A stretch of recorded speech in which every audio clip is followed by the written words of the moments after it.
Welcome to the show, ladies and gentlemen. I am your host, your girl, the one and only Tiffany E, aka Sexline TV2, and I am here to give you guys all of the tea when it comes to wrestling and maybe a little bit of odds and ends in between there. So why don't you go ahead, go get your snacks, go get your juice, go get you a good drink, a good glass of wine if you can drink it. If you're underage, don't be drinking, okay? Go on and get you some juice or something and sit back and listen as we kiki and holler about wrestling. Because over here, you get a plethora of things when it comes to my show, okay? You get wrestling commentary. No benefit of the doubt. Dr. Phil say don't do that. Dr. Phil say when somebody show you who they are, and so did Maya Angelou, believe them. Them two hoes are snakes. They been snakes, and them hoes was like that when you got there, and they like that now, so fuck them both. And they did the right thing by letting them headline WrestleMania. They most definitely deserve to headline WrestleMania, and that is how you close a mania. What else will you get? You'll also get a weekly recap of every single show that WWE has to offer. Monday Night Raw after show, NXT after show, and of course a Friday Night SmackDown after show. You'll also get a recap of all the Big 5 PLEs. I even do the Saudi shows for you.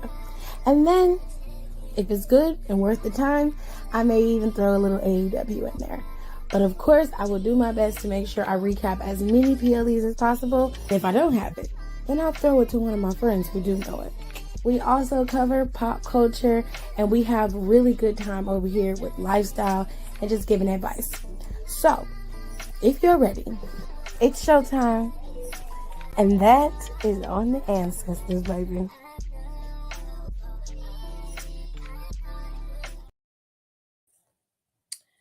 All right, y'all. So I promise I won't be here long. We're going to make this short and sweet. Okie dokie. All right. So I watched NXT from start to finish. I got to see what happened.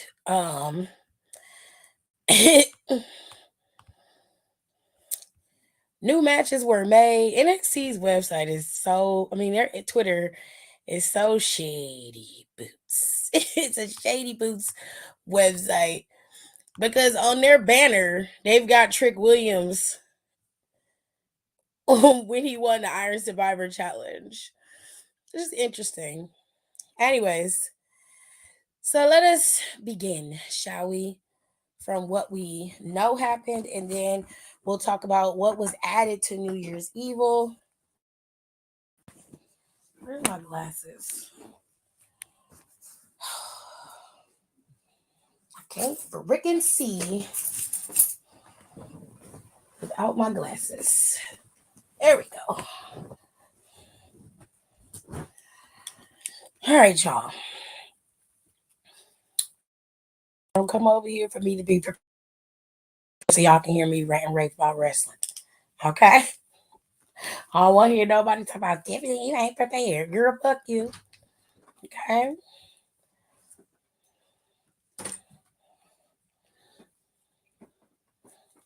You good? Okay. I check on my hubs, make sure he was all right. He gotta get up and go to work in the morning. We got updates for my computer, all that shit. Okay. So let's start off with the things that was announced for NXT today, and then we'll move into the stuff in terms of New Year's Evil that has been added. Okay, so let's start off with the tournament. That seems to be the easiest place to start. The tournament went fairly how I imagined it would go. Riley Osborne beat Lexis King, and I knew that if Osborne was going to beat Lexis, that Obafemi was going to beat Tavion Heights. So the finals of the tournament is Obafemi versus Riley Osborne. Now, I'm glad that it went that way. I'm not mad about it, not even in the slightest. I'm very glad that it went that way because it allows for some nuance, um, or at least some rescue for Chase U. It looks like it's a glimmer of hope for Chase U, but because this past tonight actually they had a match with out the mud, and essentially they got hustled. They got hustled, and Andre Chase doesn't know when to quit. He doesn't know when to quit. So because he doesn't know when to quit, he keeps on going and gambling and digging himself even deeper. And because of that, um, Chase U is now in the hole even deeper than it was before. And so because of that, oh, Out the Mud has a championship match, I believe, at New Year's Evil. And Chase U still owes Tony D some money. Still owe that man money. Okay. Just owe that man moolah. Okay.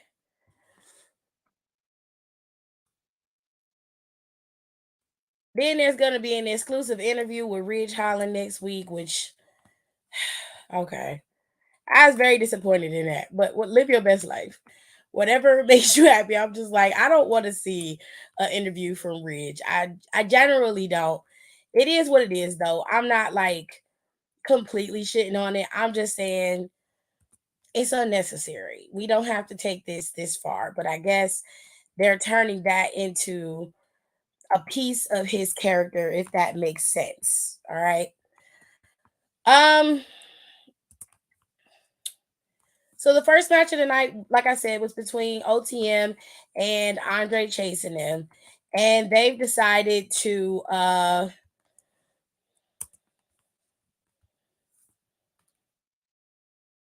they decided, that they were gonna, best. Hold on a second, because this computer is getting on my fucking nerves, and it's making me sound stupid because I'm talking and trying to get this thing done at the same time. So my apologies. Um.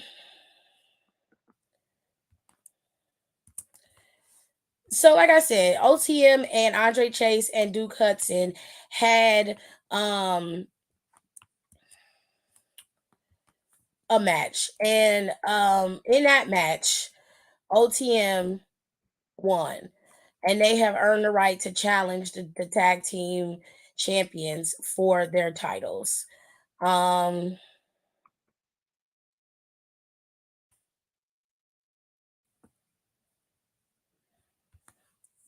it was it's pretty sad. But anyways,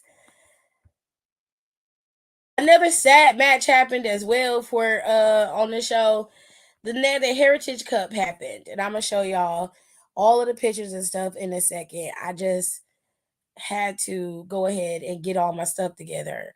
I was working today. I had to fulfill two different orders today, and I don't think that the cake that I baked came out right, so I'm gonna have to rebake that cake tomorrow, which I'm gonna get up early in the afternoon and bake that cake again, and see if it comes out better this time, because it didn't come out better the way I wanted it to.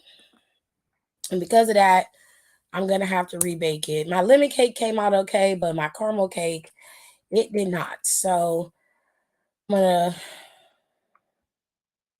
rebake it and see if it comes out a little bit better this time. Not only that, but they had the NXT year-end awards as well, and they named all of the winners. And I kind of figured some of the people that won were gonna win. Um,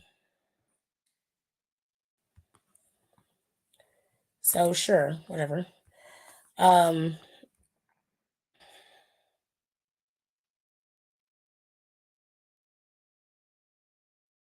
Probably wouldn't have been so bad for Chase U if Andre Chase had to let homeboy do his thing. Anywhoosies. Let me scroll down. I didn't even give the top commenter of the day. She said, sorry to hear that. Back to wrestling. When you check your DM, I think I'm gonna go with the pink one. Shocking, I know, but them green ones is fire. Don't be talking about me. Oh, that's the worst. But I find when you have to rebake, it always comes out better. We're bakers. We are perfectionists. Yeah, because the cake is. I put the caramel in the cake, which is what I wanted. I wanted like a swirl in the cake. But I think what happened was my dolce de leche was just too heavy to dollop it in there, and I should have warmed it a bit, and then kind of had it like. I know what I'm gonna do this time because the cake itself was fine. I just gotta rebake it. So I'm gonna rebake it and have it prepped and ready to go by Friday or Thursday rather. So it's not that big of a deal. I just have to go back down there when I can have some peace and quiet and nobody's bothering me. Because I went down there earlier and the cake would have came out better had I had the peace and quiet to be able to do what I need to do. But it is what it is. Me being a little overzealous and a little bit too adventurous may have caused my cake to just be underbaked, and I can't sell it underbaked. I won't sell it underbaked. Hey Tiff, off topic. I got a new job. I start work tomorrow. Hopefully the new year start off right. Okay, cool. Love that for you. Always happy to see people getting jobs and getting money because they need it. Okay. Life is lifing and the world is not slowing down. It is speeding up and we're continuing to lose money left and right. They don't want to pay us. So as long as you happy with the gig, I'm happy with the gig. Period. All right, so let's move into what else happened on the show. All right, so like I said, the tournament is set. The finals will happen at New Year's Evil. Obafemi will be going up against Riley Osborne. This is the last dish ever for Chase U, so I am going to go with Riley Osborne. I don't think they're gonna give Obafemi the men's breakout tournament winner slot, and I hate to say that because I absolutely love Obafemi. I love him so much. Oh my God. I love that man. So I would love to see him win, but I just don't see it. The way that they have been building this up and everything that they have been doing with Chase U, and then this last ditch effort from Chase U with all the marbles, like I just feel like something is going to end up happening because the story isn't going anywhere. And I don't understand why they're stretching it out with Andre Chase and him. I don't get it. But I will say this. I hope that Riley Osborne wins, and I hope that Andre Chase or somebody places a bet and they get the money and they're able to pay back Tony, and then they can move forward from there. But if not, they'll figure out some kind of way to stretch out the story and make it into something else. However, in my opinion, I feel like they should end it at the men's breakout tournament. Then they should have a segment afterwards and make it wrap up and be done with it because it's just being stretched out. There doesn't seem to be an end in sight, and they need to make this so that this is Andre Chase's bottom of his last ditch effort. This is his bottom of the barrel moment. He need to go have therapy for sure because he's tripping. Yeah. Hello, Tirza. How are you? Yeah, Tavion put up a good fight against Oba, but Oba was able to overpower him and hit him with a power bomb. I will say this. Oba Femi's got to work on that power bomb just a little bit more. It was a tad bit sloppy, just a tad. I feel like if he gets the opportunity to go to the PC and Kevin is there, he can work with Kevin and Kevin can kind of help him on his speed. He needs to tighten up a little bit. Maybe if he I don't know. I don't think he needs to drop no LBs, but I do think he needs to tighten up in the ring a little bit and maybe work on his speed as a big man, and that might help him be able to react quicker, or he just needs to work on his reaction time and his the technique of his power bomb because it was a little shaky. And that I'm like Kevin probably would be my best person for me that I would be like, hey, I need you to work with him during the time that you have time. If you come into the PC this week, I need you to work with Oba for a little bit. Help him with his pop-up power bomb and see where he can go from there. That's how I would do it, you know? So Noam Dar defended his NXT Heritage Cup. We're gonna say, yeah, I noticed that when he was working with Miles last week. Yeah, he's got a it's just not it's not clean enough. And I just need him to tighten up just a little bit. But that will happen once he's in the ring more, wrestling more, and of course working out in the PC. But he's got to do more ring work with the superstars and get those jitters out. So the Heritage Cup happened. Now, in this Heritage Cup, this would be the perfect time to have your homies by your side. You know, you're going up against not only Noam Dar, but Metaphor too. And he's hard enough to beat on his own. Now, I give Noam Dar all types of hell, but if we're being honest, Noam Dar is an excellent wrestler. You know, he's a excellent wrestler. But he's one of those guys that likes to take the shortcuts. He enjoys a good shortcut. And sometimes I don't have no issue with that. But when it comes to Josh Briggs, he would have had a better opportunity if he would have had his homeboy and his homegirl by his side. Had he had let Fallon and Briggs and Jensen come out there with him, he may have been able to navigate this Heritage Cup a bit more clean than he did. Now, to be fair, Briggs had the only pinfall in this match. Noam Dar did not get a pinfall at all. Briggs did. But because the Metaphor are out there, they're interfering, they're using the buckets, they're causing distractions. This allows for more destruction and chaos on Briggs than it would have if there was a little bit more people out there to even the playing field. Even Dragon Lee had Yulisa and Valentina Faraz out there at one point. They even had Nathan Frazier to even the score against Metaphor. Even when Nathan went out there, Dragon Lee evened it out. And again, Valentina and Yulisa, when they were still working there, both helped Nathan Frazier when he won that Heritage Cup. So everybody that has gone up against Noam Dar had a crew of some kind, whether it was a ragtag crew or somebody that they rode with regularly.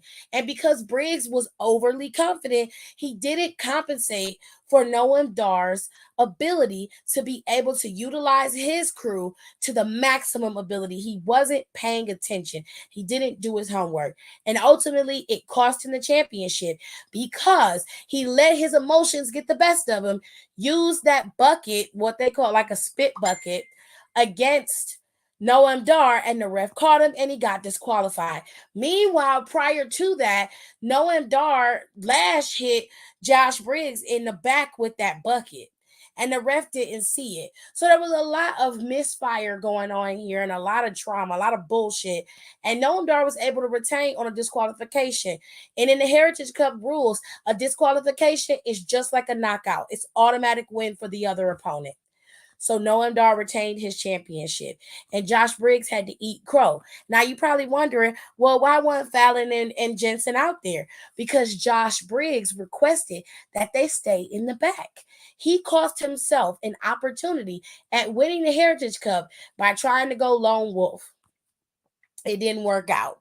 So once Briggs got in the back and everything calmed down, Jensen came to him and said, listen, I know that you really want to do this on your own. You want to be a solo superstar. And I understand it and I respect it. And Fallon, you need to go and spread your wings and you need to accept that championship from Tiffany, that challenge from Tiffany, and beat her and make her and humble her because she deserves it. And Jensen was like, we are always going to love each other. We're always going to be family. And I'm always going to be here for both of y'all. But y'all got to go and do your own thing. So Briggs was like, okay. And Fallon, they put their hands in one last time. Fallon walked away. Briggs walks away. And Jensen was the last man left. Now he got to figure out what he going to do because he's all on his own. It was interesting. but a little sad because I love them as a group. I thought they worked out really well and they had some really good storylines in NXT, but they do need to work on their own, especially Fallon, because Fallon is a star and Fallon is deserving of this match with Tiffany. And I promise you, if they give that blonde, hard titty bitch that damn match at New Year's Evil, there will be hell to pay for Shawn Michaels' bald headed, cockeyed ass. Okay? Because I'm going to be hot. Do you hear me? Hot. Okay? I'm going to be pissed the fuck off. They better not give it to Tiffany. Tiffany doesn't need it. She doesn't need to go into no match and win against Fallon. She done already humiliated the girl. She done beat the girl multiple times. There's nothing else for Tiffany to do when it comes to Fallon. This is Fallon's time. Give it to Fallon.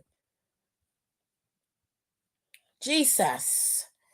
Jesus Christ. While I'm talking, y'all, don't forget to right, okay? Put on your notification bells when you do.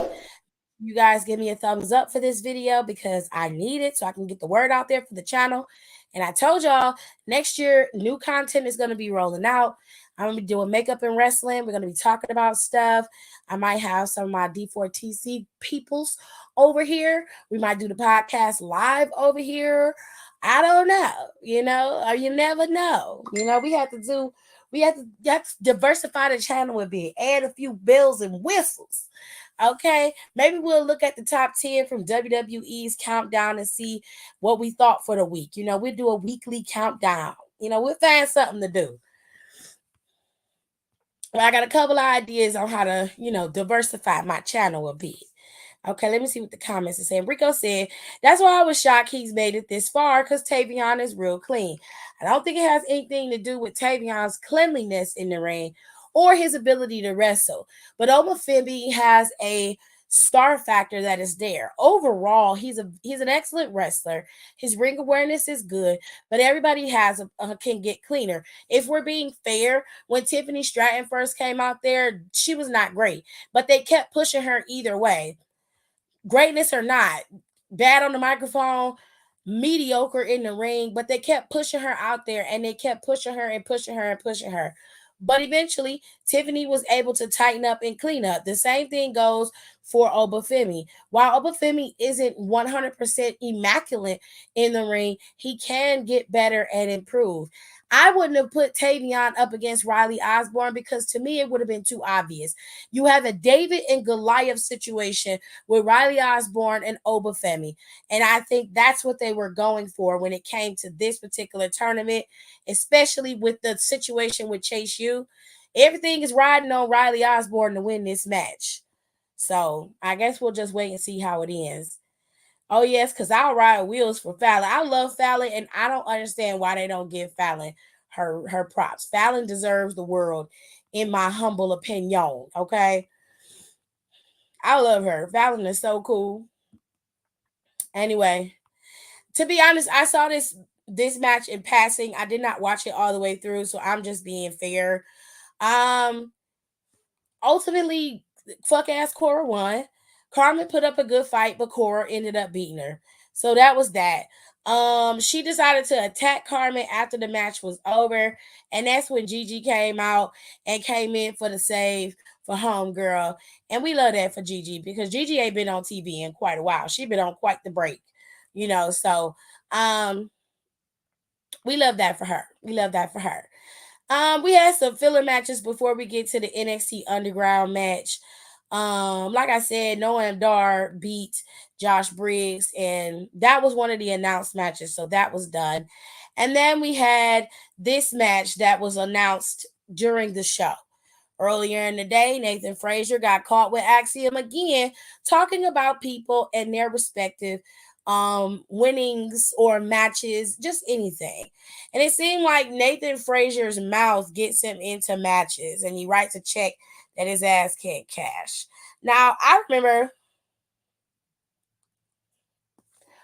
watching this match. For the most part, Nathan Frazier kept up with Brian Breaker. Brian Breaker's bread and butter is his power. He don't really use his speed or agility unless he has to. And because he felt like Nathan Frazier was less than him, he didn't really give Nathan Frazier much until towards the middle of the match, when Nathan Frazier was pretty much on speed demon level in this match, giving Brian Breaker the blues, honey. Okay, and was able to almost beat him on multiple occasions. But Nathan Frazier didn't account for Brian Breaker's spear to be hit at the time that it was. So ultimately, Brian Breaker was able to pick up the win. In my opinion, Nathan Frazier should have beat Brian Breaker. And the problem I'm having with these one-off matches with Nathan Frazier is that it's kind of making it seem like he's the one who needs to be humbled, when just about everybody who's going up against him either has a heavy chip on his shoulder, like Ilya Dragunov did, or they are a super asshole like Brian Breaker. And it's unfair because you're making it seem like nobody's allowed to say anything or have an opinion. And just because you don't like it, now I have to lose to you because you don't like what I'm saying? No. If I was Shawn Michaels, Brian Breakers would have lost.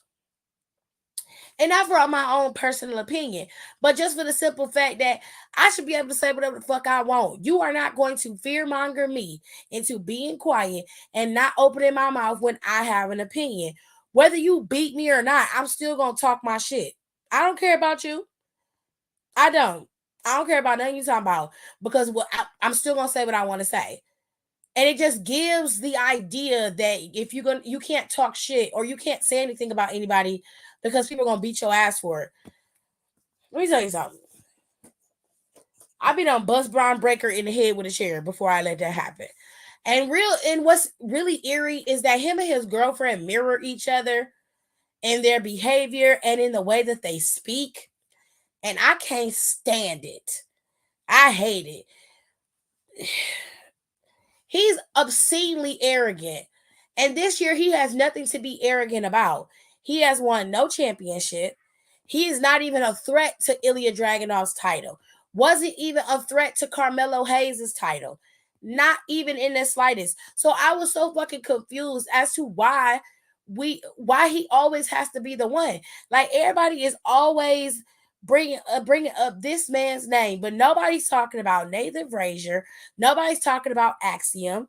Nobody's talking about Trick Williams like they should, because y'all keep going back to this motherfucker. And I'm just tired at this point. It's just move on. Move on.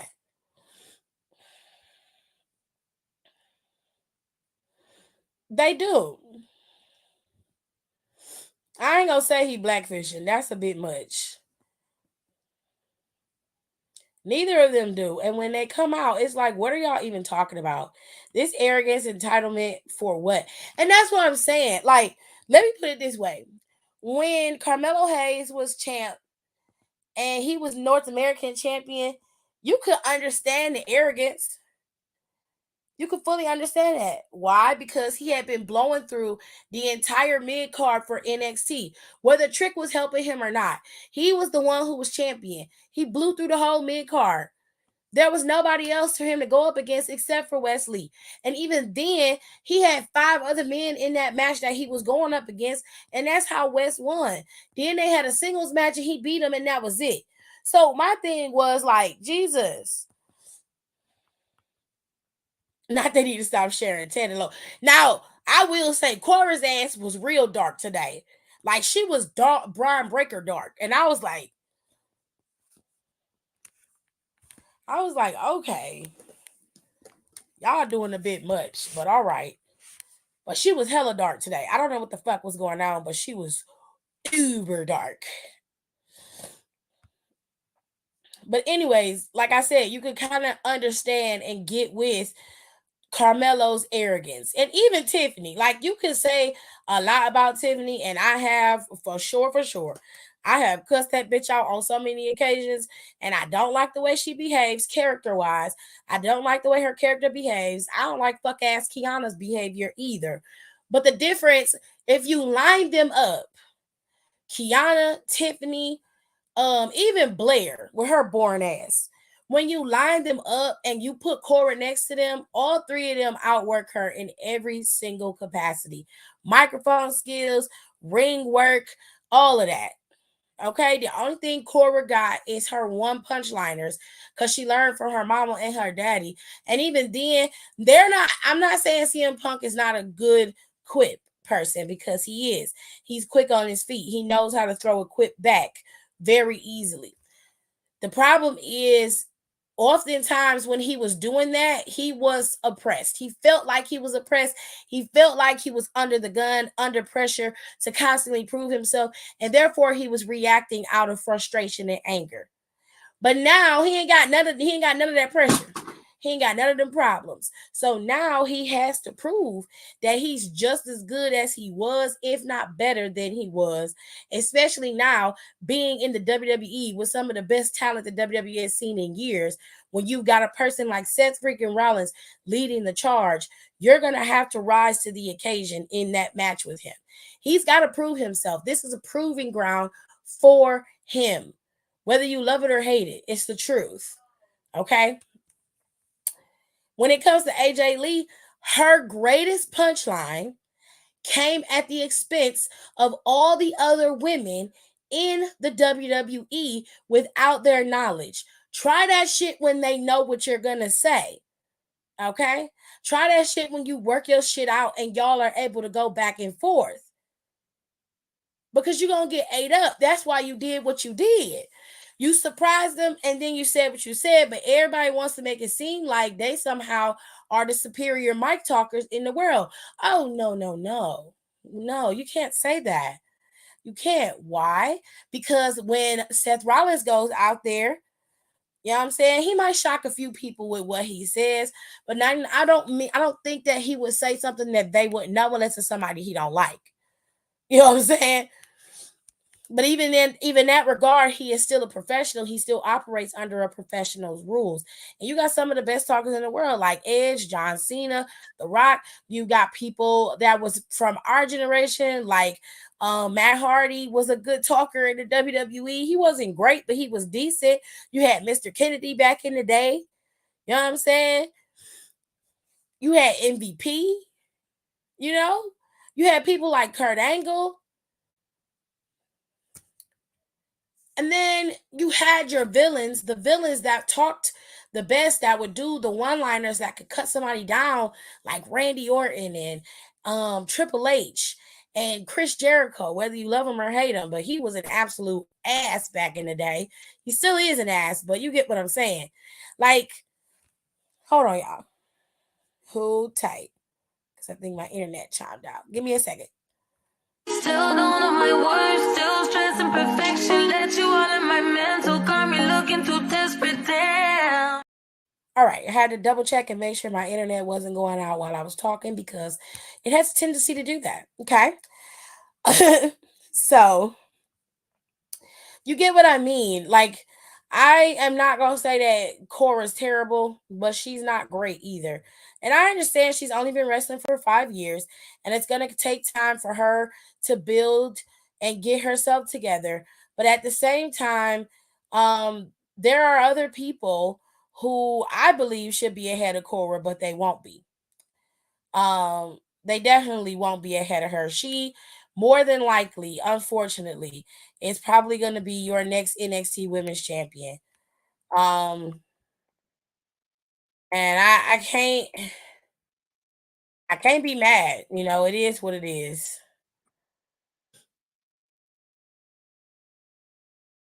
I really can't be mad because, like I said, it is what it is. Tisha said that supposed pipe bomb she dropped on the Divas, although the majority of it was true. It was bullshit because they couldn't respond. Brie yelling was funny as fuck though. I mean, I won't I will say this. When it came to certain divas out there, I won't say I disagree with what she said. But my thing is, if you're gonna talk your shit, then be real about your shit. Don't ambush me out in the group and I can't even respond to you. Because when you say some shit like that, you lost your professionalism, so I'm finna lose mine. I'm getting out the ring and I'm whooping your ass. Period. I don't care about nothing about what you're talking about. I'm coming down there and I'm forearm punching you in the face. The rest don't have to come out there and split us up. And if they want to suspend me for that, so be it. But her ass need to be reprimanded for the shit she said. Because what she said was disrespectful to me. I don't even fuck about what you're talking about. You're not gonna disrespect me like that. Bree was yelling, say it to my face. I was like, well, she did. I mean, you was standing there when she said it. Where was you at? Where was that was funny to me. She would have had to see me in the back because the fuck, I'd have whooped her ass on stage. Because I would have got out the ring the moment she started talking shit about all the girls being on Total Divas. And when she knows she was one of the girls that was asked to be on the show, I would have whooped her ass on national television. They would have had to cut to black to break us up because there is no way I'm going to let you talk shit about me like that and then we still be cool. No, this is a shoot. And if you really can't fight, you better learn, bitch. You better start using them DDTs and shit for real because I'm finna tear your ass a new one. There was 8 of them out there and nobody took their feet and walked up to her. No, because they were still in character. They were still working. They were working. They're on the job. But me, I don't give a fuck about no job. I don't give a fuck about no job. I would have walked up there and beat your ass. Okay? Because you're not finna disrespect me like that. No. I don't care about Vince being mad. I don't give a fuck. I don't care about nothing. If anybody would have come up to me, I'm like, and if any one of you other motherfucking farmers in here got a problem, I'm gonna beat your ass too. Don't touch me. Don't do nothing. I'm leaving. But if that bitch say one more thing about me on national TV like that, you ain't gonna have to worry about security coming out here to come and get her because you're gonna be looking for her ass in a ditch somewhere. I promise you. So she better watch her mouth. That's all I'm gonna tell you. AJ didn't get along with no one but Caitlyn and Naomi. Naomi got along with everybody. She couldn't stand the Bellas. Well, that's not a conversation I'm willing to get into. I'm just comparing it to what Cora was doing because that's what she's mimicking, in my opinion, is AJ Lee. She has a lot of AJ Lee's swag and a lot of CM Punk's bravado. And she's melding it into this mean girl character trope, which, to be honest, there's too many of them. There's too many mean girls. Y'all need to find another route. Find something else to do. Y'all call her the resident mean girl. Then you've got Tiffany as a rich mean girl. Then you've got fuck ass Kiana as a boss mean girl. It's too many. Y'all gotta find another way to do this. And I mean, you could be a heel without being a mean girl. There's other routes. There's other ways to do this. I'm just bored at this point. And it's just not fun to watch anymore. So I'm just like, oh, wowzers.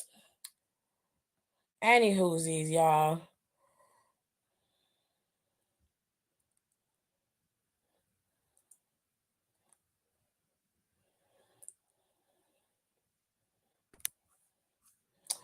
Let us go to the next part of NXT. And you got Blair as a boring mean girl. I won't call Blair a mean girl because Blair don't pull no punches with nobody. Blair is what she is. Okay, I don't consider Blair to be a mean girl. She is the type of person that will do any and everything to win and get what she wants. That don't make her a mean girl. The reason why I call Kiana a mean girl is because when you in the ring and you lose and you do shit like grab a can of paint and pour it all over a person's back because you lost, that's shaming somebody. That is disrespect for them. That is harassment. That's a mean girl. When you take a nasty ass mop out of a bucket and rub it all over somebody and then drop a can of garbage on a person, that's a mean girl. When you bullying people for who they are or where they come from or how they dress or how they look or disrespecting them because you feel like you deserve more than the other person, that's a mean girl. When you in the back, like fuck ass Cora, and you back there talking shit and running your mouth, and then you get your ass whooped for it, that's not a mean girl. You just stupid. Or you pointing at laughing at people because you cheated to win. You're doing too much, sis. You're doing way, way, way too much. Blair just a social, just asocial. It makes it well known she's not here for friends. I wouldn't call her asocial either. She just has a goal and she's been attacking people because she doesn't want people to get in her way. Blair just boring, which is a typical attribute for the type of girl that Blair is. I'm not like shitting on it per se. She's just not my cup of tea. Did you put foil over the bread while you was down there? No.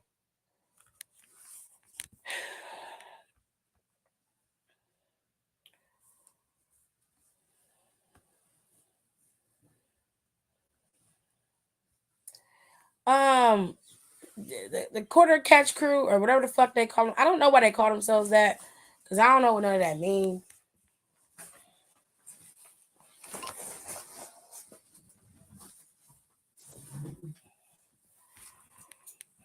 They decided to challenge and go after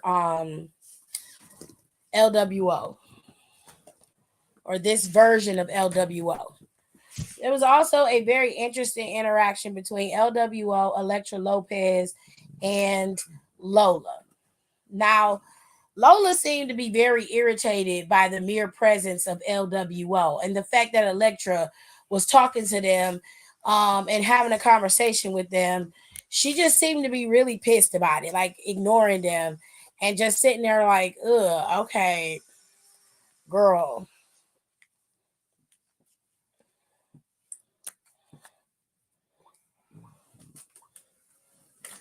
Hold on. Hold tight, y'all. Let me text my sister to put those rolls away.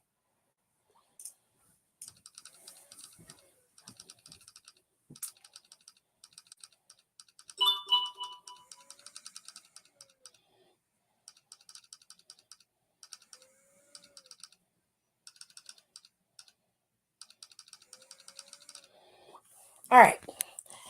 So, any whoosies, they challenged LWO and to a 6-man tag team match. So that would be Dragon Lee and of course Joaquin and Raul are going to go up against 3 members of the No Quarter Catch crew. They are a more grounded pound traditional style wrestling group, whereas LWO, of course, is in the lucha libre style of wrestling, which means more high flying, more high risk type maneuvers. They do know traditional wrestling, but they focus more on the high flying, eye catching part of wrestling. So it's going to be an interesting matchup between them as well. Also, like I said, Fallon, well, not Fallon, but Blair and Lyra had a little in sit down today, basically to hype up their match at New Year's Evil. And Blair just came out there and said it and was like, "Your ass been ducking and dodging me since we was in NXT UK. But now your ass is champ. Now I get to prove that I'm better than you, that I've always been better than you, and you can't dodge me no more. So it is what it is." Lyra said, "Nah, I ain't been dodging you." She said, "I've been here this whole time that you've been here, and I've never seen your face." She said, "That's because you've been running around here hiding in the shadows like a little creeper, attacking people because you're too much of a bitch to take them all head on." And she was like, "I did what I had to take everybody out." And I was like, "Child, boom. You should forget because she a boring ass bitch too." But anyway, Blair said, "I did what I needed to get people out of my way, and it worked. I'm the Iron Survivor Challenge. I beat 4 other women to win this tournament, and now I'm coming after your championship, and I'm going to beat you too." Lyra said, "Unlike you, I don't have to eliminate my competition before we fight. I welcome the competition, okay? So if you want to fight, girl, we can have a fight. But just know, I'm not going to be one of your victims. That's not happening. You are going to fall just like everybody else who came before you. I'm going to blow through your ass and move on to the next opponent." And she said, "I'm not saying you're not a good fight. You're not going to put up a good fight because you are. You're going to put up a good fight. You're going to make this very hard. But I promise you, when the dust settles, I'm still going to be holding this championship above my head. And you are not going to have to sit and not right there in the ring with nothing. After everything that you've done, all the attacks, all the mess, all the drama, and now you still have nothing to show for it. What are you going to do when you have nothing to show for it? I was like, well, she got a perk. What are you going to do? Because you did attack all these people. You attacked Nikita. You attacked Wendy. You attacked Soul. You attacked, oh girl, I think her name is Danny. I can't think of her name. Soul's best friend. You attacked her. All these people you attacked. All these people you went after. All these people you felt like you had to take out. And then you get to the chance to get to the dance and you don't get the championship. That's gonna suck donkey balls for you. For you, bitch. It's gonna suck.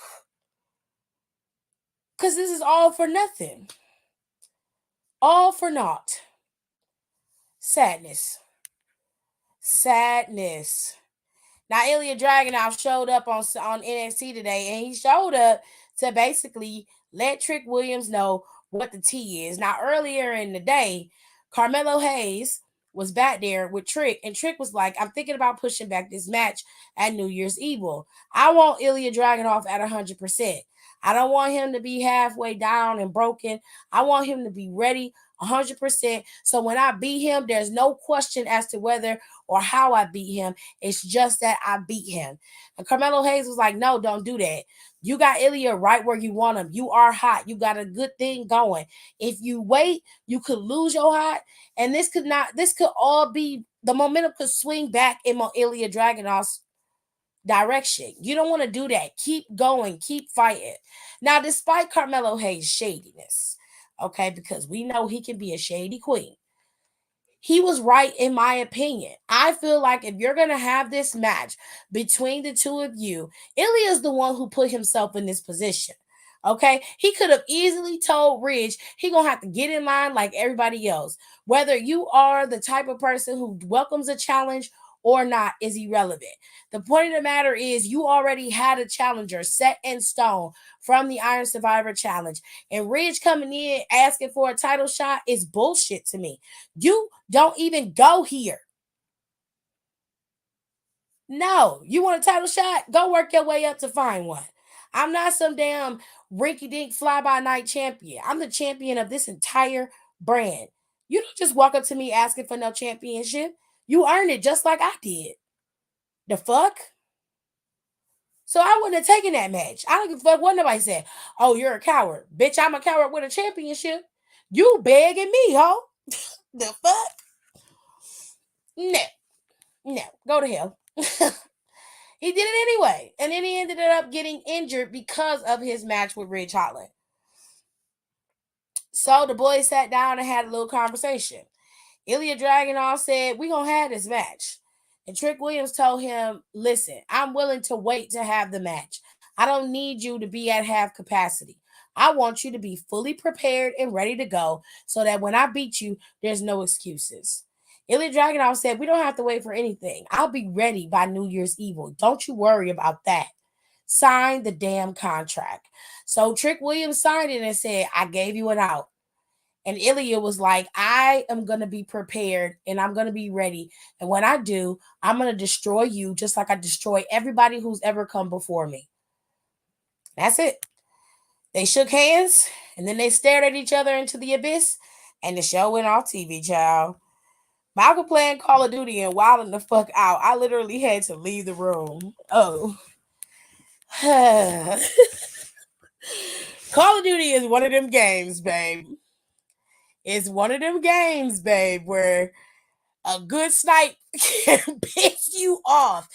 And because Malcolm is not a Navy SEAL or a Ranger, 99% of the time, that is who he's playing up against.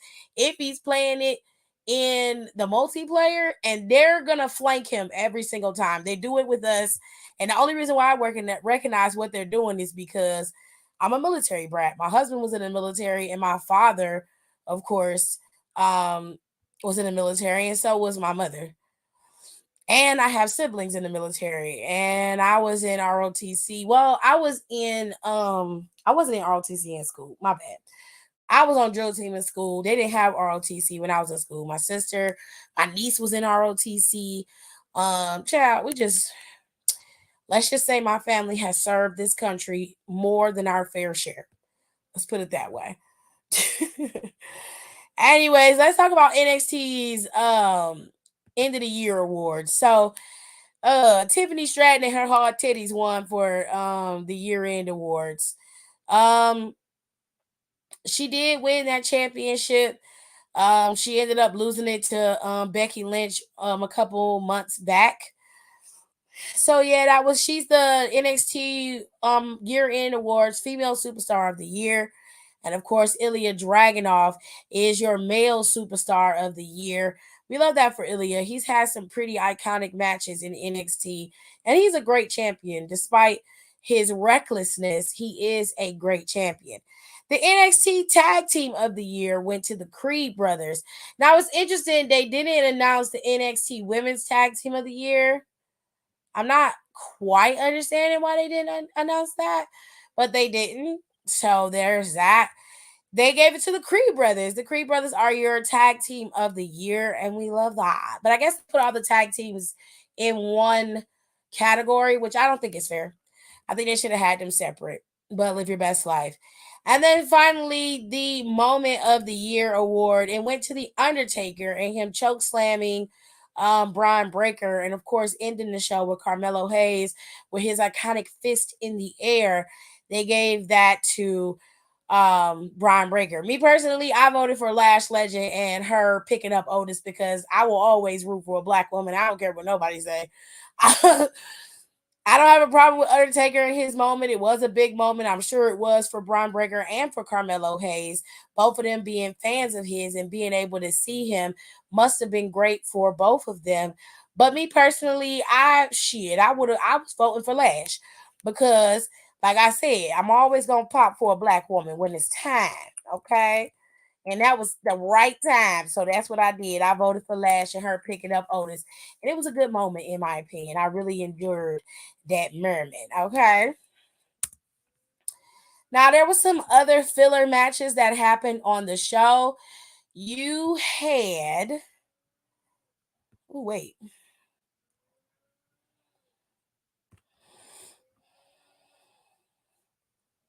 Let me see if they had any more winners. Oh, match of the year. They didn't give match of the year, I don't think, which is interesting. I thought they would, but I didn't see match of the year. Let me see. Let me check the website and see if they gave out anything. Mm, don't show.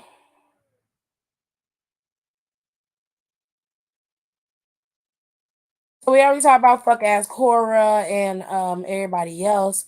But there was one more match that was more of a filler match for the show, and that was Joe Coffey versus Joe Gacy. And Joe Gacy beat Joe Coffey. Now, Tank and Hank came out there to even the odds because Gallus kept interfering in his match with Joe Gacy.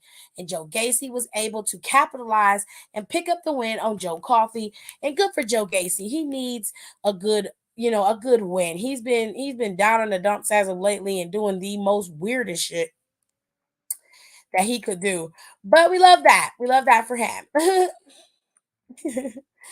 So next week is gonna be an interesting time. Okay. We're gonna have it's a lot that's gonna be going on. So they all this week they've been doing recaps, and Friday is no different. Friday they're gonna do recaps and highlights of the best of 2023. And of course, the Raw highlights for 2023 are interesting. But again, we're going to go over it tomorrow and we're going to talk all about it. We're going to talk all about it.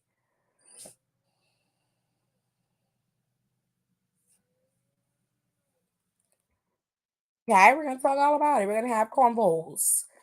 Okay, we're gonna have a conversation of WWE's best of 2023, and of course, Friday we'll do the same thing. Okay, so finally, Wednesday we'll do it. We'll do it Wednesday for Raw, and then Friday we'll do SmackDown, and we'll go over TNA stuff Friday as well. So the final thing that happened was the Raw Underground match between Dijak and Eddie Thorpe. Now these two battled in this match. It was a lot of carnage going on between Dijak and Eddie Thorpe. Eddie Thorpe came out there in his war paint. Okay, he was ready to fight, ready to go. He was not playing with you hoes. Okay, Eddie Thorpe said, "Listen, if we go fight in Raw Underground, I'm finna wear my war paint and I'm finna tell your ass a new one. You is not finna just beat me, okay? This is about to be a fight to the death, okay? And it definitely was a fight, honey. It definitely was. He was not pulling no punches, okay? Now the paint looked great. I'm not gonna lie. I'm gonna show y'all what that looked like on Eddie Thorpe in black and white. Hold tight. And then I'll try to catch one of the visuals of him in color. So hold tight. Nicole's here. Hi, Nicole. She's here. Yeah, I've always said that too. Tears because me and AJ would have been in the back fight. No, she a little bit behind. I'm telling you, like we would have been fighting.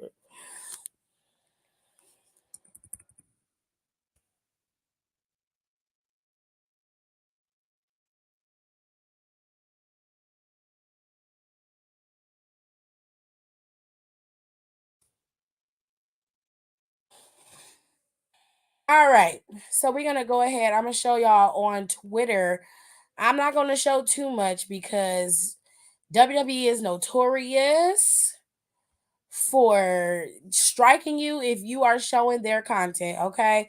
So I'm showing it straight from Twitter with no sound so y'all can see. But his war paint was really, really interesting. And because I don't know the culture, I'm not going to speak on something that I don't know. I'm just saying that I really liked how he brought his all his culture to this match and I loved it. Also, the reason why Lexis King lost his match against Riley Osborne was because the other indigenous guy that's on the roster, I cannot remember his name for the life of me. So please, please, please forgive me. An eruption or distraction, and that's how Lexis King was able to get beat by Riley Osborne. Okay, so let me scroll up so y'all can see some more. Here's a gif of the paint. It's a little bit better, but not too much better. And then there was some match parts of this match was really good between the two of them. It was a lot going on. It was a lot. Okay. But they was fighting. This wasn't no regular, smash and grab. Oh, okay. This wasn't no regular smash and grab where they just went out there and was fighting a little bit. Child boom. Okay. They was out there scrapping. Okay. This was a good match between the two of them, I will say, but it took too long for them to get here. Quite frankly, they either should have had them inside of a cage over a month ago, or they should have had them do this underground match a month ago. Because right when Eddie Thorpe got cleared to come back is when they should have had them in this match, in my opinion. Okay. All right. I would have came in sooner, but I got distracted because the new Miami Dolphins Hard Knocks episode dropped. Oh, they on Hard Knocks this year? I didn't know that. Now they say, Nicole, that the Browns got a real shot. We supposed to play the Jaguars Thursday, I think. Let me look. Let me look. Let me look. Let me look. Let me look. Let me look. Now schedule. Oh, we play the Jets. We play the Jets Thursday. If we beat the Jets, we're 10-5. That'll put us at 11-5. The Jets are 6-9. So we got a really good shot at cleaning this up and tightening this up. And we could be a shoe-in for the playoffs, growl. Anywhoosies. So, like I said, the Raw Underground match was really, really good. Ultimately, Eddie Thorpe was able to pick up the win. It was a solid win for Thorpe. I like the fact that he won. He had to topple him because Dijak is a bully. He has a bullying character, and we don't tolerate bullies over here. Okay? And I hate when WWE let the bullies win. I hate it so much. But Eddie Thorpe won, and I love that for Eddie. I really like Eddie Thorpe, and I love that he incorporates his culture into his character. And I think that it is necessary because we need to have as much diversity as possible. Right now, there's only 2 Indigenous Americans in the WWE that I know of. If anybody knows any more, please tell me. But there's only 2 that fully represent their tribes. It's the new guy that was a part of the men's tournament and Eddie Thorpe, as far as I know for right now. So overall, NXT was a fairly solid show. There wasn't much that was like, shocking going on, but there were a few things that were announced when it comes to next week's New Year's Evil. And we're going to get into that right now. Okay. So hold tight. There was a bunch of matches added to this card. And so we're going to dive right in to this match card. Hold on, let me make sure I get all the matches. Let me see. I'm missing a match. Oh, fiddlesticks. I was missing a match, y'all. And I'm missing a segment. So there's a match I was missing and a segment. Okay. Alrighty. So the first things first, like I said, there's a 6-man tag team match that's happening between the No Quarter Catch crew and Dragon Lee, Joaquin, and Cruz del Toro. Okay. Also, Fallon and Tiffany are gonna be fighting, and the winner gets to have a ranch hand if Fallon wins, and a servant for a day if Tiffany wins. I can't. I cannot say how much I need Fallon to win this match so I can see Tiffany's dumbass walking around a stable screaming because she got to shovel shit. I need to see it. Isn't it though, Nicole? I don't understand it. Do you know what it means? I don't get what this means. I don't understand what No Quarter Catch Crew means. I'm so confused. And it's such a weird name. I was like, I hate their name. I was telling AJ earlier, I detest their name. It's so horrible. Anyways, Roxanne Perez and Ariana Grace are going to have a match. And the reason why is because last week, Roxanne slapped the absolute fuck out of Ariana Grace because Ariana Grace was talking and Roxanne didn't like what she said. So she popped that bitch. Now, Ariana Grace tried to be diplomatic. She went to, what's her name? Simone? Is that her name? What the fuck is the Rock's daughter name? What is her damn name? Ava. Don't they call her Ava Rain? I don't know what they call her in the damn WWE now. It's Simone in real life, but they calling her Ava. I couldn't remember that bitch name for nothing. I could see her face, but I couldn't remember her name. I can't remember it. All right, Nicole. Hey, hope you've been okay. Just came from a holiday show. It was lit. Oh, I hope you had a good time. Yeah, Aaliyah, thank you. Because I couldn't remember that whole name for nothing. Child. Now she tried to go to Ava and kind of get to Roxanne to be in it's derived from a military team.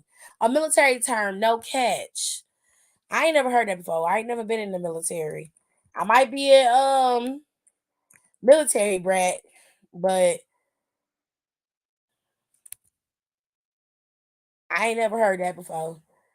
Oh, without conditions, limitations, reservations, or qualifications, without bounds or on unlimited. Huh. Okay. I feel like y'all could have said that a different way.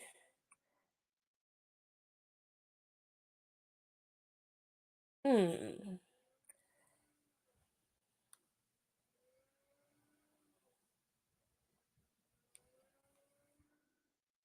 would have went with the no holds barred crew, but that's just me.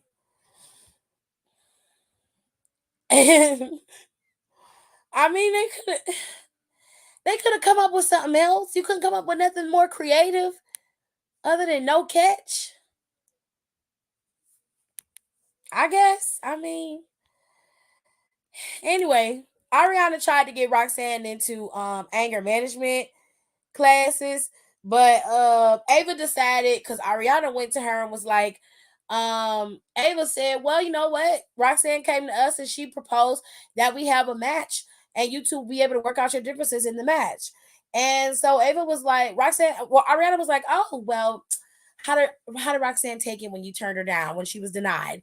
And Ava was like, oh, she wasn't. We thought it was an excellent idea. So that's what we're gonna do. You versus Roxanne Perez at New Year's Evil. That way you guys can work out your differences in the ring. It's nice talking to you. And Ariana was like, amazing, great, we love that. She was not happy. She was not a happy camper, babe, which I don't blame her. I like abstract shit and meanings, but this is way too much. Like, if you have to Google it, it's going too far, in my opinion. I don't like it. Um, for whatever reason, Rich Holland is gonna have an exclusive interview at New Year's Evil. I'm not watching it. I'm gonna tell you right now, I'm not watching this fuck ass match.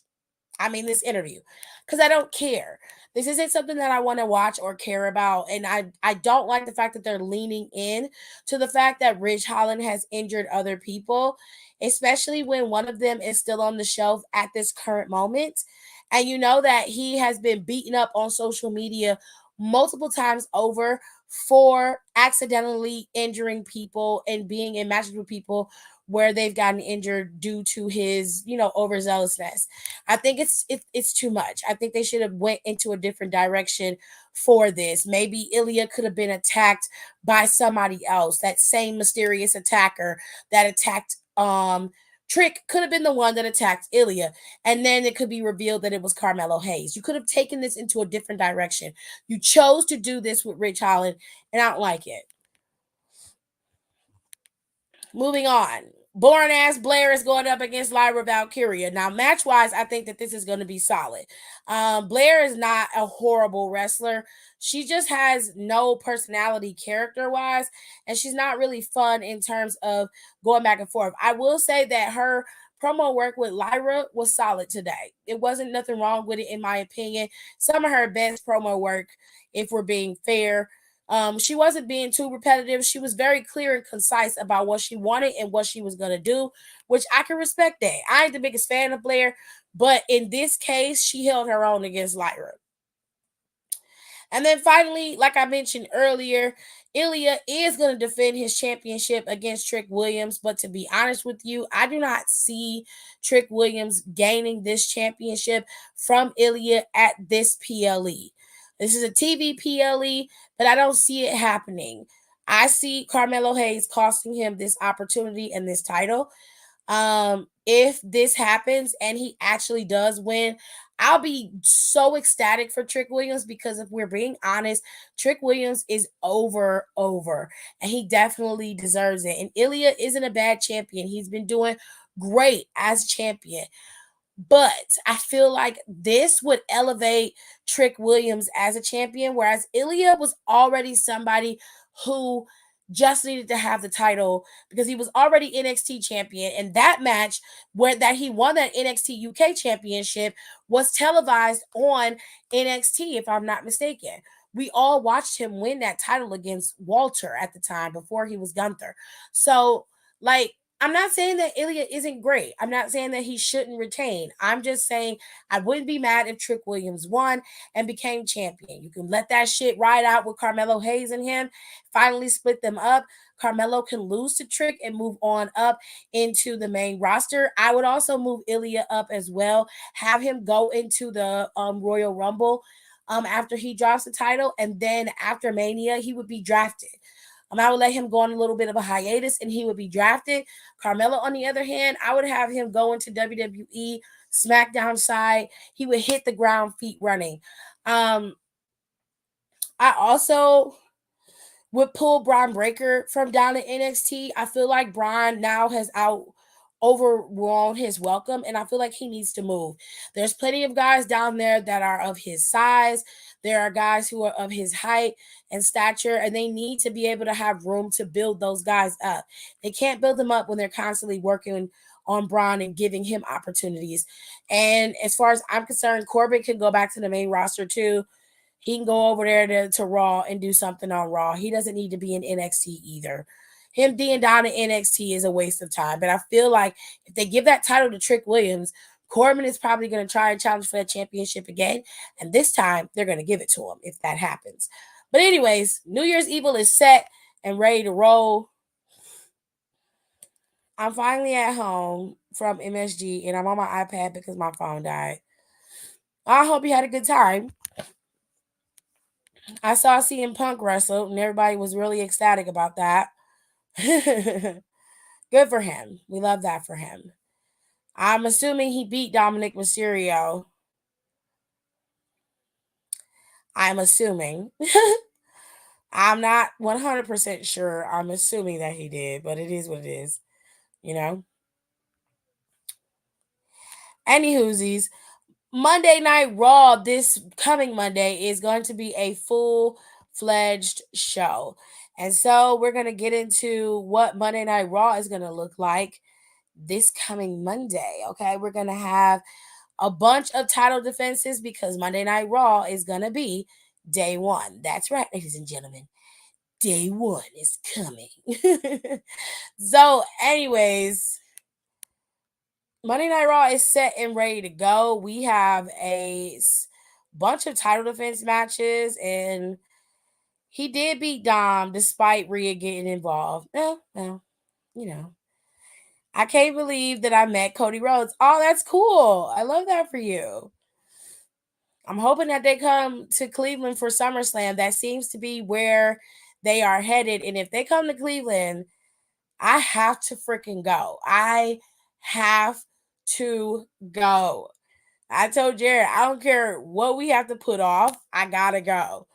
Now, day one is next Monday, and Becky Lynch and Nia Jax are finally going to get their hands on each other. They're finally going to battle it out. Let me get the better picture. That one's clearer. They're finally going to fight. This is a non-title bout between these two women. Nicole said, I'm going. Girl, I got you. I'll send the picture, the photo in the DM. Okay, cool. I gotta go if they come. I'm just gonna find this. I'm gonna see if I can get some seats and sit in the stands and just enjoy the show. I'm gonna go quietly. I'm not gonna say nothing. I don't want to like.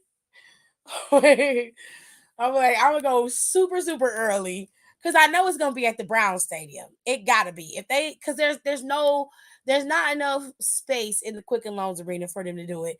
It's SummerSlam. It's gonna be hot. The Brown Stadium is where they need to have it. Exactly, Nicole. Exactly. The Brown Stadium is where they need to have it. It's the biggest stadium we have, especially with it being open like that. It's on the lake. They need to have it there. Can you let me know if I have a bigger head than JD? Girl, nobody's head is bigger than JD's. Trust me. Anyways, this is the other non-title bout that is happening on day one. This is actually on New Year's Day. So day one is a good TV PLE to have. I actually appreciate it. Them seats at the Brown Stadium is awful. I know. Gerard wants to get the suite, but that suite is gonna be ridiculous. It's not gonna be cheap. It's gonna be hella expensive for that place. And unless I know somebody that knows somebody that knows somebody who got suite tickets that I can use, we're gonna have to do floor seats, and that shit is gonna be expensive. They do. They do. It's like, I think it was like, I mean, unless we get one of the small ones, it'll be like $7,000 at the start. Only reason why I got mine for like 2 is because it was a regular show. I don't know. We had to look. My mother said she would be willing to go in. So I don't know. I had to talk to her and my parents, all my siblings. If you're going to be in town, you too, all of us need to go. But some people like being on the floor, being in the mess. You know what I'm saying? Me, I like being in luxury. I like being in luxury. Definitely do. Um, so anyway, let's go to the next one.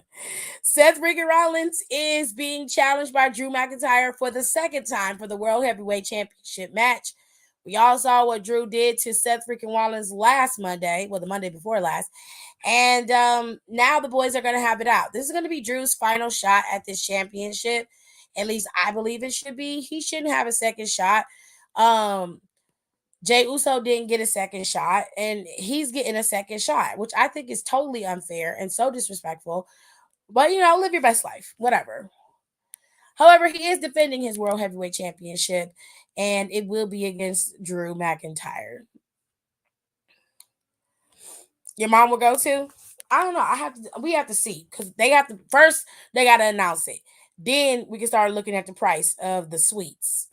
Once we look at the price, then we can start pulling everything together, pitching in and booking. Because we ain't got to book no hotels because we live here. So all we need is the damn date. Just give us the date. Like, give us the date. Set that shit up now. I've never been in one for a football game, but I have been 3 times for baseball. I've actually been in one for a football game. I've been in a suite for a hockey game. Loved it. Loved it. And I've been in a suite for wrestling. So I've done the suites before on multiple occasions for different sports. I was younger when I went, but it's just gotten really expensive now. But I don't mind if we going and we just gonna splurge and worry about the bill later. It's an experience. It definitely is. I know the tickets for Royal Rumble is out of this world. The nosebleed seat is like $120, and that's with the employee discount on working advantage. Jesus. Look, I don't know what I can do, but if everybody willing to pitch in, and me and Nicole and her mom and all my people, and if she can get like 4 other people, we can split this up so it's not so expensive. You know what I'm saying? Because it's SummerSlam. That's why I'm hoping it's here in Cleveland. If it is, I can work that out with a bunch of people. Like, we can have at least 20 to 25 people in that suite, and if we can split it up between 20 to 25 people, that knocks it down. You know what I'm saying? We might be able to get, like, especially if the suite is like less than $7,000, we could get away with paying that individually. We just have to wait. It's a waiting game. So last but not least, Ivy and Rhea Ripley are going to be battling it out for whatever reason. Rhea Ripley is going up against Ivy Nile and defending her Women's World Championship because she wants to prove that she is the dominant girl in WWE, and no one is going to take that from her. Make Alexis and the fam come up. Yeah. If she wants to, because she's supposed to be saving money too. But you never know. We could also ask Trey D, but I know he likes sitting on the floor, so he can get a chair. Yeah, he definitely does. He definitely does, baby. All right. So this is happening as well. And then, of course, the last match that I forgot to announce that is an actual #1 contenders match. Natalya and Tegan Knox will face off against Shayna and Zoe, and the winner will be determined to be the #1 contender for the tag team titles, which now Kaden and Katana currently hold. Um, I'm still going after work since I work in the morning. It's only a 15-minute walk. Okay. And then Friday, ladies and gentlemen, Friday will also be a New Year's themed match. This is going to be, show. It's going to be New Year's Revolution. Okay. The 2 things that were announced for New Year's Revolution are the ones that I'm going to talk about. Everything else they haven't really put out yet. So we're just going to have to wait. This coming Saturday or Friday for SmackDown is also going to be a recap show. So everybody is still on break this week. Everybody has a full week off from WWE, and Triple H and Stephanie have been implementing this for quite some time. They either pre-taped the shows for Raw and SmackDown, or they have a best of for the year. And this year they decided to do a best of. So they have the final Raw and SmackDown and NXT are all filmed live, and then they pre-taped NXT this week, and then they gave us one best of show on Raw, and then there'll be a best of show on Friday Night SmackDown. With that being said, next Friday on New Year's Revolution for SmackDown, which is a TVPLE, you're going to have a triple threat match. Randy, Styles, and Knight are going to go at it, and whoever wins will be the number one contender for Roman Reigns' title at the Royal Rumble. And I'm going to tell you now, it's going to be Randy Orton. It's going to be Randy Orton, okay? While both LA Knight and AJ Styles, more specifically AJ Styles, have a legitimate gripe against the Tribal Chief and the Bloodline, Randy Orton's gripe supersedes both of them. While AJ Styles was put on the show for about a month or so, Randy was out for 18 months, a year and a half, okay? That's a lot. All right, and LA Knight, he just got screwed out of a title, which, to be fair, it's bad, but it's not as bad as what happened with Randy. So, even though Randy's going to lose at Royal Rumble against Roman Reigns, because it's just inevitable. We already know how this is going to go down. The booking for for Roman is going to be very, very simple for the next 6 months. He's still going to be champion past WrestleMania. He's not going to lose that title until he beats Hogan's record. Once he beats Hogan's record, the next person that is scheduled to face off against Roman will be the victor. They will be the one to beat Roman Reigns and finally knock the Great One off of his pedestal, as they like to call him. Now, rumor has it that Roman is supposed to go up against The Rock at WrestleMania 40, but who knows? Okay, I don't know what they're going to be doing. They have plenty of prospects to go for within the next couple of months. They can go and start really dissolving the bloodline, starting off with Jimmy, moving into Solo at Mania if that's what you want to do. You can then move from there and go into Night of Champions with AJ Styles, have Styles fall to Roman Reigns as well, continue to move forward and double back to LA Knight if you want to, and have him compete at Backlash. Or you can keep moving with Orton for the next couple of months and have him, finalize at Elimination Chamber. You put Roman in that chamber and put 5 other men that Roman has beaten or cheated out of a win, and still have Roman do the same thing in the chamber. And then you move into somebody like The Rock, having him beat him at Mania, and then you move on. Roman's going to be champion until after September. That is when he finally beats Hogan's record, and he's the number one guy. He would have been champion for 4 solid years. At this point, we're just waiting for the shoe to drop. Now, I don't think Cody's going to make it to Mania in this capacity. He may have another opponent that he can fight at Mania, but he won't be going to Mania to face off against Roman. I don't think that's happening at all. In fact, I believe that Cody's going to end up, his trajectory seems to be going in a different direction. He's not even close to getting back to the WWE Championship fight. So, in my opinion, unless next year after WrestleMania they decide to move Cody over to SmackDown, I don't see how he's going to be the one to take Roman out for that title at WrestleMania 40. They're going to have him beat Hogan's record. It's happening. That record's been up there too long to begin with. And I'm okay with them stretching it out so that Roman beats that record. I'm fine with that. Get rid of it, because he shouldn't be at the top anyway. It's always going to be fuck Hogan with me. But I need them to give us something when it comes to Roman Reigns and his title. right now Roman is really stagnant when it comes to him being a champion.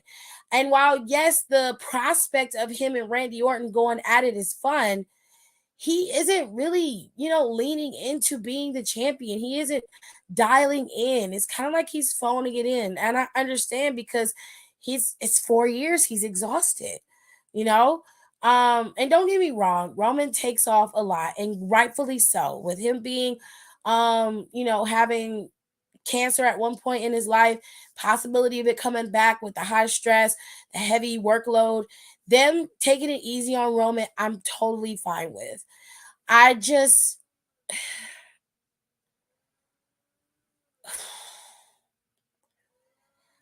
need them to wrap this up as much as possible. And when they do, I want it to be wrapped up right. Like I said, stretch this out with Randy until Elimination Chamber. Have Randy in the chamber. Have AJ Styles, LA Knight in that chamber. In between that time, have Bobby Lashley go up against Roman. They haven't really met, and clashed at any moment. Like, let that happen in between that time. And then heading into Mania, do a tournament, decide who his number one contender is. Unless The Rock comes back and The Rock is the number one contender, then cool. But either way, stretch this out with Randy just a little bit. Move into the next section for WrestleMania. Move on from there. Go into Backlash with Styles. Let it be Styles to go into Backlash. Move on from there, and then start to, rev up with Solo and Jimmy. Let that be holding out for the next couple of months and with your next set of pay-per-views. And once that happens and Roman is officially on his own by himself, let him run it back with LA Knight one more time before you get to SummerSlam, and then have him fight whoever. And then once he is past Hogan's record, then bring Cody in. And then let Cody have the opportunity and let him have the moment if that's what you want to do. But this has to be done tastefully. It has to be done right. Because if it's not, people are going to be pissed. But I'm warning y'all right now. You need to make your peace with this, because Roman is going to be champion past WrestleMania. This is happening. This is not a drill. I am telling you for sure that he is going to be champion past WrestleMania. So you need to make your peace with it now while you still have the chance. So go ahead, make your peace. We're done. Thank you. Okay. So thank you, Nicole. Thank you. He's gonna be champion all the way until the middle of next year. So you might as well make your peace with it now. Just accept it. It's happening. It is happening. By the way, I have seen that little leaked Reddit. Sorry, baby. I've seen that little leaked Reddit of the Royal Rumble and everything. And to be quite honest, I really hate when they do that. Some people make it up. I don't know what is true and what isn't. And I'll just say, I'm not trying to figure it out. I don't care. I'm going to watch the Royal Rumble as if I don't know what's going on, and I'm going to enjoy it that way, because that's the way I always do. I'm not going to adjust or talk about this shit anymore, because we just tired. Because you can't have nothing. And then they get mad because they feel like things are boring and they can't do nothing. I'm like, well, when they try and do stuff, y'all gotta be y'all to make content for yourselves and make yourself pop off. You would ruin an entire show for your own content and your own good. You would ruin an entire show because of that. And you wonder why they don't listen to us. They don't listen to us because y'all don't care about the product. That's the reason why they don't listen to us. For reals. Because I don't want to hear shit after Mania. Just let it go and be at peace. I'm with Nicole, because I done made my peace with this a month ago. Because I figured it out. I'm like, oh, they keep mentioning Hogan's record. This nigga is not dropping this damn championship at WrestleMania or anytime soon. 200 days have to go past. So he probably going to be at 210 days by the time he dropped that championship. which more than likely will be at like a payback, because if I recall, that's when Roman won the championship. Let me see. When did Roman Reigns win the was it the Universal title? It was the Universal title he had first.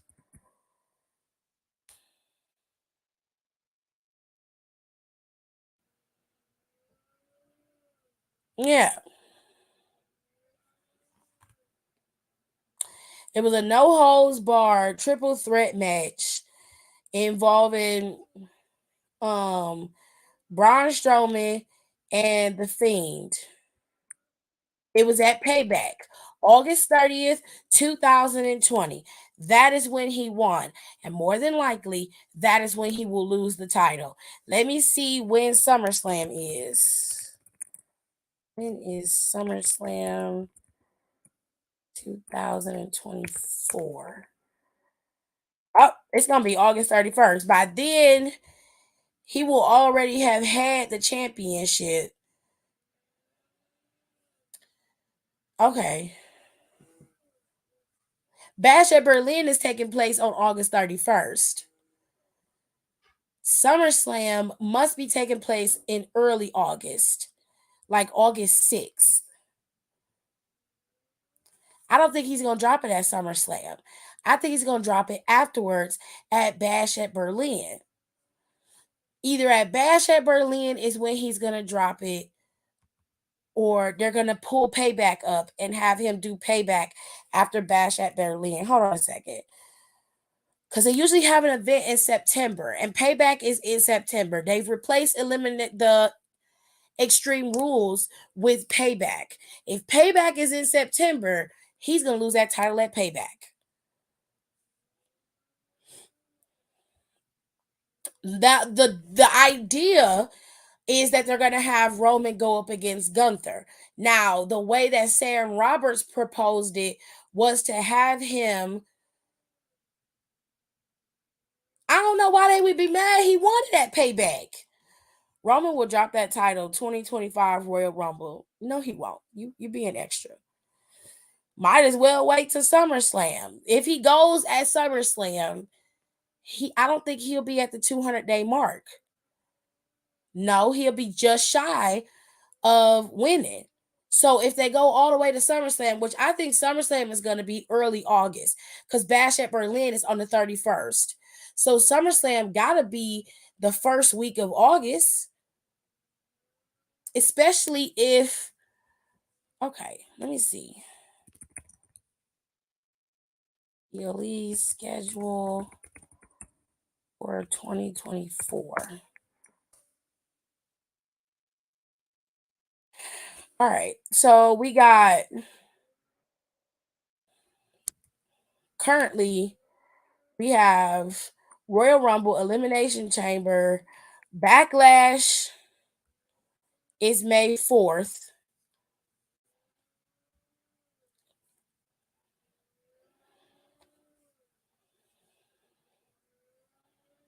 May, June, July ain't got no pay-per-views.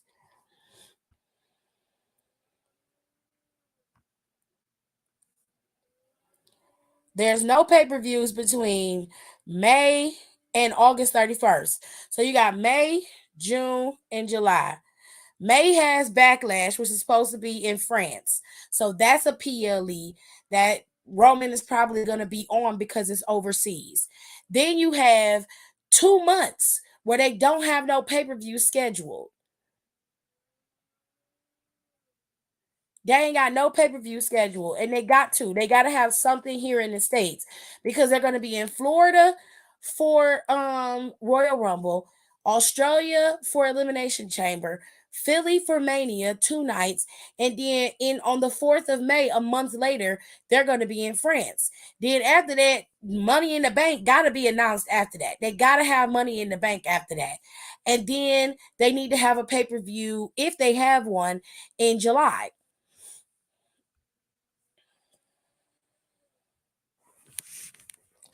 He not dropping it to Braun Breaker. Because motherfuckers mad. I'd be if he dropped that shit at Payback. Why, Nicole? That's when he won it. That is a full circle moment. He won the title at Payback. It's only fair he lose it at Payback. That is symbolic and it's so ironic. Yes, Money in the Bank is going to be here in the States. Basher Berlin more than likely will be against Gunther, which I don't have a problem with. I don't have a problem with. But Gunther is not beating him. And I want them to not make it a winner take all match. I don't want Roman with that Intercontinental Championship. I just don't. Let Roman put his title on the line and Gunther lose because he's going to lose. I hate to say it, but it's true. And then they need to move on from there. Imagine Roman dropping that title to Braun Breaker. You can keep imagining it because it's not happening. I can't and I won't, period. Money in the Bank will be in the States somewhere. I'm telling you. That's such a dumb pay-per-view. I love Payback. When Payback got to be themed right. Last year's Payback was all about Judgment Day, and they didn't even do it right. I'm like, why call it Payback if you just gonna let Judgment Day win everything? That's not Payback. Ain't nobody been tormenting Judgment Day for no whole year. Judgment Day been tormenting everybody else. That's the only reason why I hated it last year. Well, this year. If we don't get SummerSlam, I wouldn't be mad about Money in the Bank being in Cleveland. I would not be mad about that. And I still would probably try my hardest to swing the sweet if we go to Money in the Bank. For real, for real. I don't know why you hate that Payback pay-per-view. I love it. Like I said, he wanted that Payback. So it's smart to give it to him, to give it to Cody at Payback. I know that's not what everybody wanted. They wanted him to have a big WrestleMania moment. But Cody has had many moments since he came back. And he had his WrestleMania moment against Seth freaking Rollins, if we're being fair. And if he becomes champion, he definitely could have his Mania moment at WrestleMania 2025. You know, they like having champions for over a year. So, as much as I love my man, I don't think he's going to beat Roman for the title in the near future. He has to be in his show in order to even challenge or come close to it. He ain't even decided to leave where he at yet. That's not happening. Or actually bring back the pay-per-view Judgment Day since they centered the whole pay-per-view around him anyways. Exactly. I agree with 100%. Because I was just like, you could have just said that the pay-per-view was Judgment Day and just had it about Judgment Day. They're sitting right there. Like, why? You could flip-flop between Payback and Judgment Day when the time calls for it. Cody might as well go for the US belt.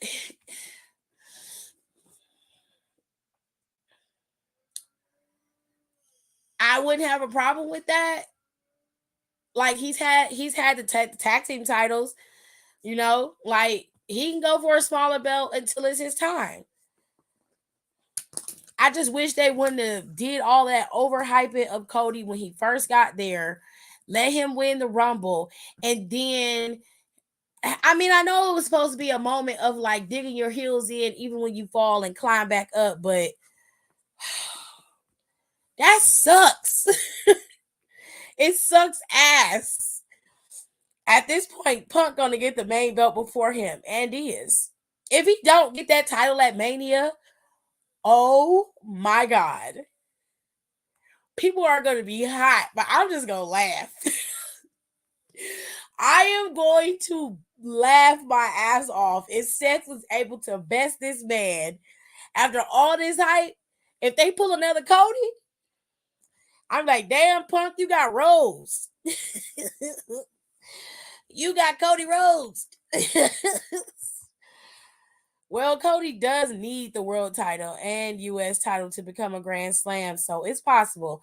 Maybe that's what they're doing, you know, giving him titles so he can become a Grand Slam champion. Because he has been Intercontinental champion before. So it is what it is. If Cody losing, Punk is winning. You know they're gonna have to calm the fans down about something. I don't know. I see Punk winning the Royal Rumble for sure. But Cody Rhodes going to WrestleMania, he probably will win at Mania, but he's not going to be the full focus of Mania. You know what I'm saying? I think that Cody will probably win a match at Mania if he has one. And if CM Punk loses at WrestleMania, bitch.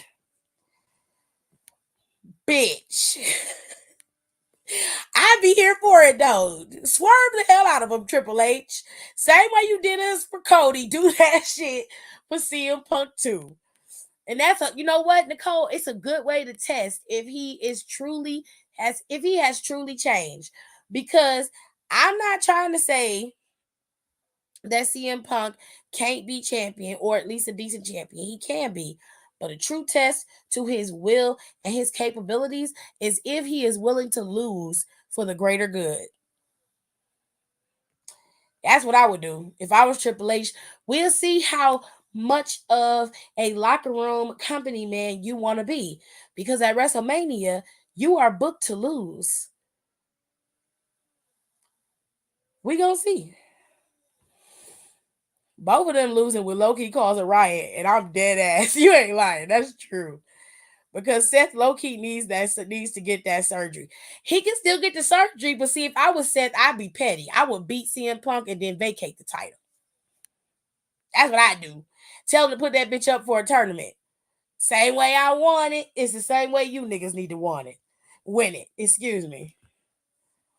True, but I'm telling you, they will not have both of them losing at Mania. I mean, Cody could win a match at Mania. Cody could win a match. It don't have to be a full-on title match, but he can win a match at Mania. You know? And to be honest, like I said, I would have Gunther drop his Intercontinental Championship at WrestleMania. He won last year in a triple threat. So I would have Gunther drop his title at WrestleMania, switch Gunther back to SmackDown when we do the draft, and then have Gunther slowly but surely work his way up to Roman and become the number one contender for Roman at Bash at Berlin. That's how I would do it. If you want to give Cody the IC title back at WrestleMania, let him get it. Let him have it. Or if you want to be super petty, have Cody switch over to SmackDown and get the US title. Since y'all said he hasn't held it, that'd be a good title for them to have. He walking around here looking like Homelander every day. It's going to be one or the other. Well, I say give it to Cody. Not because Cody needs it or he deserves it, but because I'm trying to test CM Punk and see what the fuck he gonna do. I feel like this year WrestleMania should do WrestleMania Showcase brand versus brand tag team match. I don't want to see that. No shade, but I don't want to see that. A 10-man tag team match. They don't even have 10. They don't have enough people to do that. They would have to pull teams from NXT just to make that work. Cody ain't going to Mania for just a marquee match when he was the main event last year. He ain't going to Mania as no challenger for Roman's title. I guarantee you that. That's not happening. And you and I both know that. Sorry, me either. I'm sorry. I don't want to see that. That could go on the pre-show. When I'm getting drinks, no. It's too massive of a match. And it sounds like a filler, therefore it is a filler. And I don't want a match like that to be booked for WrestleMania. I know you need some filler matches, but that's too big to me. And it'll take up too much time. I feel like you can do really good filler matches with title bouts. That's why you build up feuds for WrestleMania. Just like they build up feuds for Royal Rumble, they build up feuds for SummerSlam, the feuds that they build up for Survivor Series. Like, you can build up things so that you can have non-title bouts in between the main title matches. And getting me a pretzel, girl. I ain't had a stadium pretzel in a minute. Oh, when AJ get paid, I'm going to Auntie Anne's. Get me a bucket of mini pretzels and some cream cheese. Oh my God. Oh my God, it's so good. It is so good. I might go to Wetzel Pretzel though instead of going to Onions because it's just something about Wetzel Pretzel that I really like. But any whoosies, yeah, I'm just saying, y'all. I'm not always right, but I'm usually in the ballpark, and I just don't believe that Cody is gonna be the one that Roman is challenged by going into WrestleMania 40. I did in the beginning of the year because you were going off of what we saw previously from WrestleMania 39 and then moving into how they were booking everything. You're like, okay, this is just Cody's, story arc of working back up to Roman Reigns. But as of lately, they haven't really been doing any of that. They give you a little hint here and there that Cody hasn't forgotten. But other than that, Roman is in his own world and is not being phased. He has three challengers at the moment ahead of Cody that are moving into different spots that are going to be his nemesis for the next couple of months, including his own right hand man, Solo. So, like, all of the shit that's been going down, Cody is going further and further down the totem pole. And I'm sorry, but he is not challenging that man at WrestleMania 40. That's not happening. And I am not watching him lose to Roman Reigns again at WrestleMania 40. They're going to have to pick somebody else to lose. I'm sorry. Pick somebody else. A soft pretzel hits the spot. It definitely does. It can be similar to the Power to the People storyline with Team John versus Team Teddy. Quan, you could keep trying to sell it, but it's not, I'm not buying it. I don't want to see it. I didn't want to see that. I didn't want to see that. I didn't like it because it was lame, and I don't want to see that. And it's no shade to you, but I don't want to see a 10-man tag team. They barely use a tag team properly. If they're going to do tag teams, then make it a ladder match and don't put that many tag teams in there. But whoever wins gets to be champion. That's just how they do it. And then they need to split those belts up if they're going to have a tag team division on both shows. But it don't seem like that's what they're going to do. So they need to combine the belts, create new belts for the tag team division, and reinvigorate the tag team division that way. Almost nobody remembers what happened in that match except Matt Cardona getting hit in his balls. I didn't even remember that match happened. I'm being honest. I don't even remember that match happening. Okay. Now on Friday, the final thing we're gonna have is the finals of the United States Championship tournament. It's going to be Kevin Owens versus Santos Escobar. Now, Santos has a lot of backup in Angel and Humberto. Okay. And of course, from what I hear, Elektra Lopez is getting pulled up and being added to Legado del Fantasma 2.0. Or it, because her and Lola going to fall out. It looked like that's where it's headed. And she might be a key factor in Santos's rise on this roster of SmackDown. Now, if Kevin is the winner, Kevin will be the one to challenge Logan Paul at SummerSlam. And to be honest, I hope Kevin wins and then drops the title to Santos. Not because I need Santos to be champion or because I don't want Kevin to be champion, but just for the simple fact that Logan Paul didn't need to be champion. There was no reason for him to get the title. He hasn't been on TV much of at all since he's been champion. I think Logan's been on television once as champion. He hasn't really been seen since. Like, he's been worse than Roman. And that's saying something. At least you see Roman twice a month. Now, one thing he did do was vignettes. Like, during this tournament, he's been doing vignettes, so he has been seen. But he liked doing the vignettes from his fucking house in Puerto Rico. So that shit don't count, bro.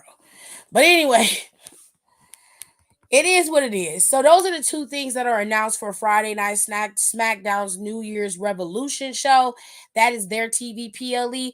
They haven't really announced anything else, but I'm sure Io Sky and Damage Control are going to have something waiting in the wings for Bianca, Shotzi, and everybody else that got an issue with them. And of course, Isla Dawn and Alba Fire have already fired the first shots against the Kabuki Warriors. So now you got a nice little feud between Isla and Alba and the Kabuki Warriors. So we got some real shit going on right here. I can't wait to see how this is going to play out. Hopefully that will lead to a match at New Year's Revolution between the Kabuki Warriors and the Witches, okay? Because I like that. I thought that was really cute. But anyways, y'all, that is all we're going to talk about for today. We'll finish up having convo about WrestleMania 40 possibilities on Wednesday. We will also, well, today is Wednesday because it's 12:35. But we will also talk about the best of series that happened on Raw this past Monday and the possibilities of the best of for for Friday. And we'll talk about what y'all favorite moments were from this year's run of WWE. Your favorite comebacks, your favorite matches, your favorite setups, all of that. We're going to talk about all of that and more. Okay? It is coming. Don't worry. We're going to have a good time Wednesday. And of course, we're going to end it with the SBC chat. I'm going to let people in very early on Wednesday so I don't have to do all the talking and carry the show for myself. All right? People could come in and tell their favorite moments of this year. It's going to be a good time. I promise. All right. Y'all have a good night. I will see y'all tomorrow at 8:30 p.m. Thank y'all for coming in today. Love yas. Bye. Thank y'all so much for being here, and I appreciate every single one of you guys for being a part of my show. Please be sure to check out my wrestling podcast, Down for the Count, with my girls, and of course, the personal podcast with the entertainment, pop culture, and news called the KTT podcast. Like I said before, we have pop culture that we just love to talk about. Okay, pop culture includes any and all celebrity news. I have the Red Rum True Crime series where I talk about all of the stories in the news that have to do with murder and anything very, very high profile in terms of murder. And of course, we have Am I the Asshole Fridays and Twitter stories. That includes my personal recap of the SBC chat and of course, some Reddit Am I the Asshole stories that need my advice, honey, because I just love to talk. So, if you love me, please do me a favor, run on over there and follow both of my podcasts, because the wrestling podcast is where it's at when it comes to the wrestling. The girls always got it handled on that front, but y'all, my other podcast is my personal baby, and I really want it to pop off. So go over there and follow both of them. They're both available on Spotify, and don't forget to rate, comment,